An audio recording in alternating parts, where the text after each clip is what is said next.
बिस्मिल्लाहिर्रहमानिर्रहीम, अस्सलाम वालेकुम and a very good morning to all of you. दोस्तों, over a cup of coffee की एक नई एपिसोड है और आज मेरे पास एक ऐसा मेहमान आने वाला है, बल्कि अगर ये कहा जाए कि आज हम एक ऐसे मेहमान के घर आए हैं जिनको आपने फैशन डिज़ाइनिंग की फील्ड में बहुत अच्छा काम करते हुए देखा। आपने उनको मॉर्निंग शोज़ का हिस्सा बनते हुए देखा। उन्होंने बहुत सारे शोज़ किए, लेकिन फिर उनको समझ में आया कि नहीं, मेरे अंदर एक एक्टर है। हमारे आज का मेहमान का ताल्लुक़ लाहौर से है। कैसे वो लाहौर से कराची गया, क्या वो नेपोटिज्म का शिकार हुआ, क्या उसको कोई मुश्किलात ज़िंदगी में फेस करनी पड़ी या नहीं, ये सारी बातें हम जानेंगे सैयद साइम अली से। अंदर जाते हैं, नाश्ता करेंगे और हार्ट टू हार्ट क्वेश्चंस करेंगे। मेरे साथ रहिए।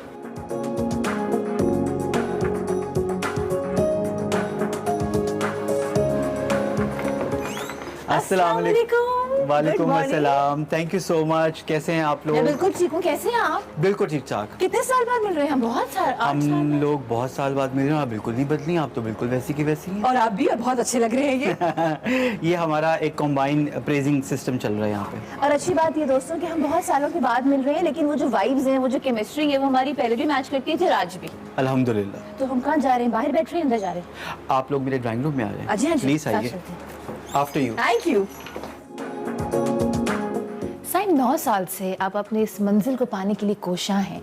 ये सफ़र खूबसूरत रहा या मुश्किल था? मुझे लगता है कि इंसान में वो रंग ही तब लगते हैं जब वो मुश्किलों का सामना करके निकलता है। तो इन मुश्किलात के ऊपर ज़रूर बात करेंगे, बिकॉज हम सब की कहानी है और आई थिंक एक कहानी नहीं होती, हमारी ज़िंदगी तो कहानियों से भरी हुई है। बिल्कुल। तो आज कोशिश करूंगी मैं कि आप लोगों ने जो इतने सवालात भेजे हैं साइम के लिए, वो मैं इनसे जान पाऊँ। पर पहला प्रोजेक्ट स्क्रीन पर कब किया और वो कैसे करने का मौका मिला? बचपन से ही शौक़ था अदाकारी करने का, डांस करने का। मेरी वालदा जो थी वो फ़ैशन डिज़ाइनर थी और वालिद साहब ने उनको कमर्शियल साइड के ऊपर जाने की इजाज़त नहीं दी। Where I played my cards and तो बस कि मुझे शोहरत मिल जाए बस। लेकिन उस वक़्त का जो साइम था और आज जो साइम है, वो दो मुख्तलिफ इंसान हैं। क्योंकि तब मुझे शोहरत पाने का बड़ा शौक़ था, लेकिन अब मुझे अच्छा काम करने का बहुत शौक़ है।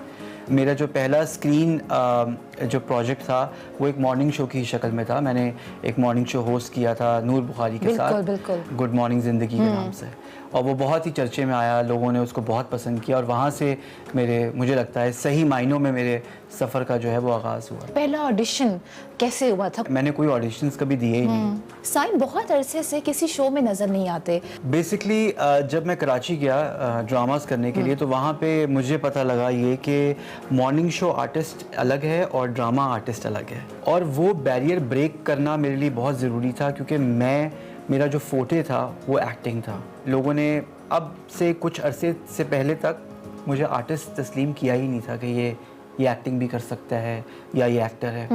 सबको लगता था हाँ ही इज़ इनटू फैशन, बड़ा स्टाइलिश है, कपड़े अच्छा पहनता है, मॉर्निंग शो पे आता है तो रौनक लगा देता, दैट्स इट। वो छाप जो थी वो ख़त्म करना बहुत ज़रूरी थी और उसके लिए मुझे अपने आप को उन तमाम शोज़ से अपने आप को दूर करना था, जो कि मेरे ऑडियंस जो आपके फ़ैन्स बन जाते हैं इस दौरान में, वो मुझे मिलते थे मॉल्स में, एयरपोर्ट पे, तो कहते हैं आप आते ही नहीं हैं, आपको इतना देख के मज़ा आता था। तो बस मैं उनको यही कहता हूँ, इंशाल्लाह मैं आपको एक डिफरेंट कैरेक्टर या डिफरेंट साइम आपको नज़र आएगा। तो बस फिर ड्रामास की ज़िंदगी शुरू हो गई। तो जब फैशन डिज़ाइनिंग कर रहे होते थे, you made your good name also, तो क्या तब भी ध्यान जहन में अदाकारी होती थी? बिल्कुल। अदाकारी का जो मैंने जैसे कि आपको बताया, वो कीड़ा जो है वो बचपन से ही काटा हुआ था। I always wanted to become an actor. और फैशन भी मुझे लगता था कि मेरे अंदर कोई बहुत ही कूट के भरा है। तब से लेके अब तक मुझे नॉमिनेशंस मिली और अब मुझे मोस्ट स्टाइलिश एक्टर का अवार्ड भी मिल गया। एक बहुत ज़बरदस्त बात आपसे शेयर करता हूँ सारा, उससे पहले आप प्लीज़ कॉफ़ी लीजिए। प्लीज़, हम कॉफ़ी भी लेते हैं, ब्लैक कॉफ़ी है जी। बिल्कुल। अच्छा, एक और चीज़ भी है, बहुत सारी बातें करते रहेंगे। साइम को मैं बहुत अरसे से देख रही हूँ। Saim, you still look the same माशाल्लाह से। क्या है ये? Is it a botox, fillers है, ये वर्कआउट है? You have to be really honest, ये क्या है? मुझे जानना है। मेरी मामा की होम रेमेडीज़ हैं। क्योंकि मेरी जो वालदा हैं, शी इज़ वो जुबैदा आपा चली गई और उनको छोड़ गई हैं। बस ऐसा लगता है मुझे। तो कोई एक ऐसी चीज़ जो अगर हमारे दोस्त देख रहे हैं और आप उनको बता सकें कि एंटी एजिंग के लिए अगर आप ये इस्तेमाल करें तो आपकी स्किन टाइट रहेगी, ऐसा कुछ है? हमें वो चीज़ें कभी बीमार नहीं करती सारा जो हम खाते हैं। हमें वो चीज़ें ज़्यादा बीमार करती हैं जो हमें अंदर ही अंदर खा रही होती हैं। हाय। वो कहते हैं ना कि वो बातें खा गई मुझको, वो बातें खा गई मुझको जिनको कभी मैं पिया करता था। तो अपने अंदर से ये जो गर्दो गुबार है ना, उसको ख़त्म कीजिए। आप अपने अंदर के इंसान से तो मिलिए। साइम ने अपने आप को कब जाना? वो कौन सा मोमेंट था जब आप अपने आप को जान लेते हैं ना कि यार ये हूँ मैं? अब जो 2022 से मेरा डोर टू डोर जाकर, वो कहते हैं ना लिटरली दरवाजे खटखटा कर बोला है, काम मांगा है कि मुझे काम चाहिए, मैं काम कर सकता हूँ, मुझे एक दफ़ा मौका तो दीजिए। पर वक्त बहुत लग गया उसको, और उस वक्त ने मुझे बहुत कुछ सिखाया। रिजेक्शन इंसान को तोड़ती नहीं है, इंसान को बनाती है।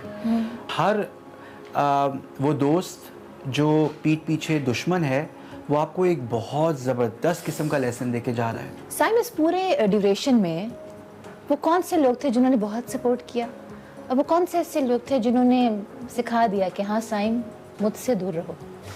ऐसे बहुत सारे लोग थे जो मुझे बेस्ट फ्रेंड कहते थे, और वही असल में टांग खींच रहे थे, और वही काम बाकायदा कैंची से कटवा रहे थे। आज मैंने आपको बता दिया, आपने मुझसे मोहब्बत में पूछ लिया, दोस्ती में पूछ लिया, मैंने बता दिया ये प्रोजेक्ट मैं कर रहा हूँ, अगले दिन क्या वो प्रोजेक्ट ही नहीं, और वो शख्स है उस प्रोजेक्ट में। मतलब ऐसे भी हुआ है, और वो मेरे लिए एक आई ओपनिंग लेसन था। सो मैंने अब उन्हीं लोगों में बैठ के चुप लगा ली, तो काम नहीं कटा फिर। कितने साल हो गए आज? 3-4 साल, राइट? Yes. तो ये जो पूरा एक ड्यूरेशन है, इसमें कभी फील नहीं किया कि यार मैं तो बड़ी अच्छी जगह पे गया था पढ़ने के लिए, तो लोगों ने मुझे उसके बाद एक्टिंग की फील्ड में ऐसे सर पे क्यों नहीं बिठाया, अपने पलकों पे क्यों नहीं बिठाया? आपकी आर्ट का ताल्लुक आपकी तालीम से नहीं है, आर्ट इज़ इन यू। को पसंद करें, वो कैसे मिला और वो करने में क्या सीख क्या रहे हैं? अच्छा, तो सारा बेसिकली मैं रामिश रिजवी, मेरे बहुत ही अच्छे दोस्त भी हैं, बहुत ही बेहतरीन डायरेक्टर हैं उनके, और उसके बाद मुझे बद्दुआ में उन्होंने कास्ट किया। तो जब मैं बद्दुआ कर रहा था तो उसी वक्त मुझे अंगना की कॉल आ गई, और अंगना ऑलरेडी ऑन एयर था, बहुत सुपर हिट प्रोजेक्ट था। मैं अंगना ही शूट कर रहा था तो मुझे बिच्छू की कॉल आ गई, और बिच्छू भी ऑलरेडी ऑन एयर था। तो फिर मैंने साथ बिच्छू के भी स्टार्ट शूट करना शुरू कर दिया। और मिकाल तब एक कैरेक्टर था जो 20-25 एपिसोड में आना था, वो एक 80 एपिसोडर प्रोजेक्ट था, और फिर उसने स्कॉलरशिप लेनी थी और उसने चले जाना था मुल्क से बाहर। और वो character while I was doing बिच्छू, मुझे रामिश रिजवी ने ज़ख्म, अभी उनका सुपर हिट ड्रामा गया है, उसके लिए कास्ट कर लिया। साइम, ड्रामा, फिल्म या TV show, which one is close to your heart? I would say drama. Film मैं कर चुका हूँ, मैंने इश्क पॉजिटिव की थी नूर बुखारी के साथ। अच्छा, बात करेंगे कुछ अवार्ड शोज़ के हवाले से। दुनिया भर में अवार्ड शोज़ होते हैं, आपको लगता है कि पाकिस्तान में मेरिट की बुनियाद पे अवार्ड्स दिए जाते हैं, या एक लॉबी सिस्टम है, एक नेपोटिज्म का एक ज़माना है? What do you think? Pakistan में ही नहीं, सारा दुनिया भर में मुझे लगता है कि वो जो क्या कहते हैं पर्ची सिस्टम, तो उसका भी सहारा ले लेते हैं लोग, और लिया जाता रहा है हमेशा से। और ऑफ कोर्स मेरिट पे भी लोगों को अवार्ड मिलता है। This is the award? Yes. ये जनाब अवार्ड है, ये लंदन में हुआ था? जी, ये यूके में अवार्ड्स होते हैं, और मेरा झूठी ड्रामा बहुत हिट हुआ था, डायरेक्टेड बाय रामिश रिजवी, और इकरा अजीज थी उनमें मेरे साथ, यासिर थे। इस आर्टिस्ट को कितनी चोटें ऐसी लगी हैं कि जिसने खड़ा किया उसको, और कोई एक ऐसी चोट जो याद है कि यार ये हो गया था, मैंने कहा कि अब तो मैं खुद खड़ा हूँगा? मुझे एक दफ़ा बड़ी कोई टिका के मोहब्बत हुई थी, तो और उसका ना मिलना ही मेरे लिए खुशनसीबी थी, क्योंकि कभी कभी मोहब्बत का ना मिलना आपकी सक्सेस की वजह बन जाता है। अच्छा, मोहब्बत हुई आपको, उसके बाद वो मिल भी ना सकी, तो वो जो ड्यूरेशन था अपने आप को गैदर करने का, वो कैसे किया? किसने सबसे ज़्यादा आके सपोर्ट किया कि साइम तुम कर सकते हो, you can come out of this and you can enjoy the life again? Support तो किसी ने भी नहीं किया, और वो एक तरफा मोहब्बत थी, और बचपन की मोहब्बतें ऐसी होती हैं। लेकिन मुझे ये नहीं इल्म था कि उस मोहब्बत से मैं खुदा से बहुत करीब हो जाऊंगा। हाल दिली नहीं बयान हुआ तो वो कोई चीज़ ही, मतलब वो एक तरफा मोहब्बत थी। फना हो गए थे। हाँ हाँ बिल्कुल। अच्छा, I want to ask this, बहुत सारे लड़के लड़कियां भी देख रहे हैं आजकल, टिकटॉकर्स को मैं देखती हूँ, इन्फ्लुएंसर्स को मैं देखती हूँ, लोग एक्टिंग करना चाहते हैं और उनको पता है कि एक्टिंग करनी है तो हम तो कराची उससे पहले मैं चाहूंगा आप एक कबाब दीजिए। ओह माय गॉड, ये आप लोगों को जरूर देखना चाहिए। I love the platter, please मुझे हाँ बिल्कुल जरूर, सॉरी मुझे पहले आपको ये सर्व करना चाहिए। कोई बात नहीं, बट नाश्ता है, नाश्ता भी करेंगे, बातें भी करेंगे, तो मेरा तो पेट भर गया है बातों से। पता है आज पहली बार, although I was so hungry, सुबह सुबह नाश्ते का सीन होता है। एक बहुत अहम चीज़ है जो मैं इस टेबल पे आपको बताना चाहता हूँ, वो है ये केक। ओके ये केक का आप लोग अभी क्लोजअप देखेंगे। ये केक हमारा जो है ना, ये फैमिली केक है, मेरी मामा बचपन से बना रही हैं और हम लोग खा रहे हैं। What is it? This is brownie या ये कैरेट केक है? ये चॉकलेट का चॉकलेट केक है। ये जैसे ही अभी हम इससे फारिग होते हैं, मैं आप सब लोगों को एक स्लाइस दूंगा। थोड़ा सा आप लोग देख भी सकते हैं, आपको मैं दिखा सकती हूँ। ओह माय गॉड, और इसमें बहुत ज़्यादा वो आर्टिफिशियल फ्लेवर वगैरह नहीं है। लड़के लड़कियां अभी भी ख्वाब रखते हैं, वो अपने ख्वाब को पूरा करना चाहते हैं। लाहौर से कराची जाएंगे, इस्लामाबाद से भी जाएंगे कराची, क्योंकि कराची हब है ड्रामा इंडस्ट्री के लिए। आप क्या चीज़ उनको 3 बताएंगे कि ये तो तुम्हें फेस करनी होगी और तुम्हें ये करना चाहिए? देखिए, सबसे पहले तो पेशेंस।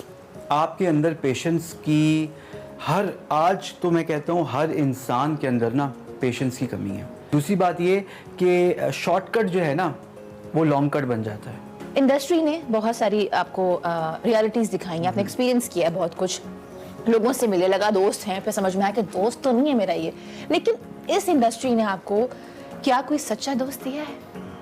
देखें, अब ये एक ऐसा सवाल है कि जिसने मुझे सोचने पे मजबूर कर दिया। मैं सोच रहा हूँ ना, समझ आई आपको इस बात की कि मुझे सोचना पड़ रहा है।